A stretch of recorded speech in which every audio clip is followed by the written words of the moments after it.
जी अस्सलाम वालेकुम। हम फैसलाबाद से आए हैं, फैसलाबाद के डिस्ट्रिक्ट टोबा टेक सिंह से। ये हमारे ऑफिस के बॉस हैं। इनका काफ़ी 4 साल से इलाज चल रहा था इनके जॉइंट्स में, नेक में भी पेन थी, गर्दन में भी, डिस्क में भी, और बेशुमार डॉक्टर से मेडिसिन ली है, इंजेक्शन लगवाए हैं, फिजियोथेरापी कराई है, लेकिन कोई फ़ायदा नहीं हो रहा था खातर खा। अभी कई मशवरा ये दे रहे थे कि न्यूरो सर्जन से ऑपरेट कराएं, जो कि काफ़ी टिपिकल है, बहुत कॉम्प्लिकेटेड प्रोसीजर था।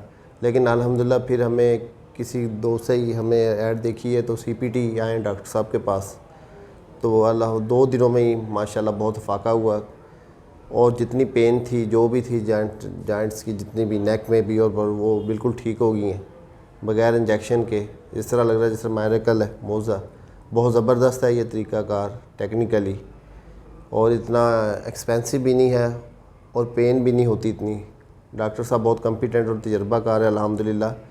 तो जो भी इधर उधर टाइम ना ज़ाया करें, ये बहुत अच्छा अल्लाह पाक ने मौका दिया है।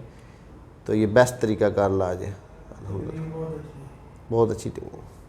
और डॉक्टर साहब भी कॉम्पिटेंट है बहुत।